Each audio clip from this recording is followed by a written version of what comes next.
সুন্নিদের স্বাধীনতা তো এখনো তোমরা দেখো নাই। সুন্নিয়তের স্বাধীনতা, নবীর প্রেমিকদের স্বাধীনতা ইনশাআল্লাহ অচিরেই তোমরা দেখতে পাবে। এদেশের মধ্যে কোটি কোটি সুন্নি জনতা লক্ষ লক্ষ প্রাণ দিবে নবীর জন্য, তারপরে এই দেশে সুন্নিয়ত তোমরা দুনিয়ার স্বার্থের জন্য বিভিন্ন নেতা নেত্রী খুশি করতে পারো। আমরা দুনিয়ার কোন নেতা নেত্রীর উপলক্ষ করে কোন খুশি উদযাপন করি না।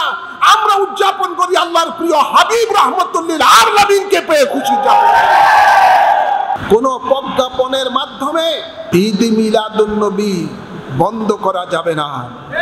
ঈদ মিলাদুন নবী এদেশের কোটি কোটি সুন্নি জনতা হৃদয়ের মধ্যে অঙ্কিত আছে। কোটি কোটি সুন্নি মুসলমানের হৃদয়ের মধ্যে গৌসে জামান, কুতবে জামান, আবেদ শাহ মাদানী হৃদয়ের মধ্যে নবীর প্রেম জাগিয়ে দিয়ে গেছেন। এটা কখনো বন্ধ হবে না, এটা পরম্পরা, এটা চলতে থাকবে। বীর প্রেমের যে লাইট হৃদয়ের মধ্যে রয়েছে, এই লাইটের দ্বারা বাতিলেরা সব খান খান হয়ে যাবে ইনশাআল্লাহ। যারা ঈদ মিলাদুন নবীর বিরোধিতা করে, জশ্নে জুলুসের বিরোধিতা করে, মিলাদ কিয়ামের বিরোধিতা করে, নবীর হায়াতুন নবীর বিরোধিতা করে, এদেরও লেবাসের মধ্যে মুফতি হতে পারে, মুহাদ্দিস হতে পারে, কারি হতে পারে, হাফেজ হতে পারে, পাগড়িওয়ালা হতে পারে, জুব্বাওয়ালা হতে পারে। মনে রাখবেন এরা হলো এজিদের প্রেতাত্মা। আজকে যারা নবীর খুশি উদযাপনের বিরোধিতা করে, আপনারা দেখেছেন এরা যখন কওমি মাদ্রাসার স্বীকৃতি পেল মাস্টার ডিগ্রির, ওই সময় তারা খুশি উদযাপন উপলক্ষ করে তৎকালীন প্রধানমন্ত্রী সামনে রেখে ঢাকা সরওয়ার্দী ময়দানের মধ্যে তারা বিশাল সমাবেশ করেছেন এবং সমাবেশ করে ওনাকে ওরা কওমি জননী বলে তারা ঘোষণা দিয়েছেন। তোমরা দুনিয়ার স্বার্থের জন্য তোমরা খুশি উদযাপন করে যিনি মাস্টার্সের স্বীকৃতি দিয়েছেন তাকে তোমরা জননী বানাও, খুশি উদযাপন করে বড় মাহফিল করতে পারো। আমরা তো দুনিয়ার জন্য নয়, আমরা তো পরকালের জন্য, আমাদের পরকালের কান্ডারি আমরা যে পেয়েছি, এই দুনিয়ার মানুষ পেয়েছে, সেই দিনকে আমরা খুশি মানাবো না। কাকে আমরা উপলক্ষ করে খুশি মানাবো? আলা হযরত আহমদ রেজা খান বেলনবী রহমতুল্লাহ আলাইহি বলতেছেন, খালেকে কুল ने आपको मालिके कुल बना दिया, ये सारी जहां है या रसूल अल्लाह आपका कब्जा में।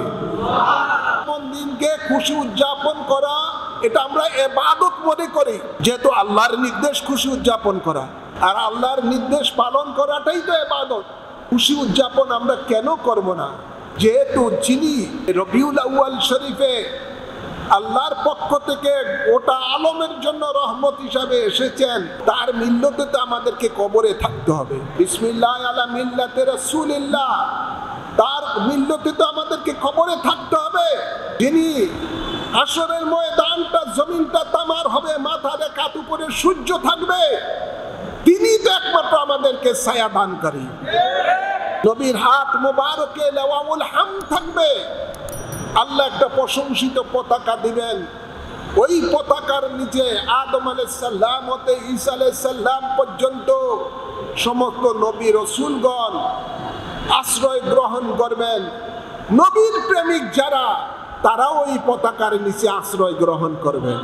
যারা ওই পতাকার নিচে আসবেন, হাশরের ময়দানের কোনো সূর্যের তাপ তাদের দেহের মধ্যে লাগবে না।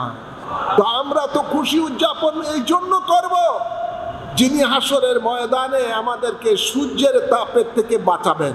আমরা তো খুশি উদযাপন এই জন্য করব, যিনি হাশরের ময়দানে আমাদের পিপাসিত হৃদয়কে হাউজে কাউসারের পানি পান করিয়ে এর পিপাসা নিবারণ করবেন। তাকে পেয়ে আমরা খুশি উদযাপন করব না কেন? যিনি হাশরের ময়দানে আমাদেরকে পুলসিরাত পার করাবেন, আমরা খুশি উদযাপন করব না কেন? যিনি হাশরের ময়দানে যখন আমাদের মিজানের মধ্যে আমাদের নেকি বদি মাপ দেওয়া হবে, আমাদের যদি গুনাহ বেশি হয়ে যায়, তিনি তো আমাদেরকে সাফায়াত করে জান্নাতে নিবেন। তাকে আল্লাহ সেই অধিকার দিয়েছেন। যিনি আমাদের জন্য এখনো রওজা পাকে রাব্বি হাবলি উম্মতি বলে আল্লাহর দরবারে ফরিয়াদ করেন, তার আগমনে তো আমরা খুশি উদযাপন করব। আমি মনে করি রাসূল পাক সাল্লাল্লাহু আলাইহি সাল্লাম এই 12ই রবিউল আউয়াল শরীফে পৃথিবীর মধ্যে তশরিফ এনেছেন, আল্লাহ রহমত হিসাবে প্রেরণ করেছেন। এই দিন শুধু মুসলমানের খুশির দিন নয়, জাতি ধর্ম নির্বিশেষে সকলের জন্য খুশির দিন। যারা নবীর এই আগমনের দিনে খুশি উদযাপন করতে চায় না, ঈদ উদযাপন করতে চায় না, ঈদ মনে করে না, আমি তাদেরকে বলবো তোমরা আল্লাহর এই আলামিন জগৎ থেকে তোমরা বেরিয়ে যাও।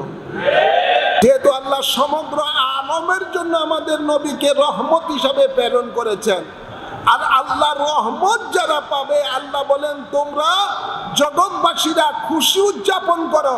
তো যারা খুশি উদযাপন করবে না, এদের কোনো অধিকার নাই আল্লাহর এই জগতের মধ্যে থাকার। তো আল্লাহ তাবারক ওয়া তাআলা এই কুল কায়নাত সৃষ্টি করেছেন বন্ধুর খাতিরে, আবার এই কুল কায়নাতের মালিক বানিয়েছেন আল্লাহ তার বন্ধুকে। যারা আল্লাহর বন্ধুর আগমনে খুশি উদযাপন করতে চায় না, আমি মনে করি এরা আল্লাহর দুশমন, এরা নবীর দুশমন, এদের এই দুনিয়াতে থাকার কোনো অধিকার নাই।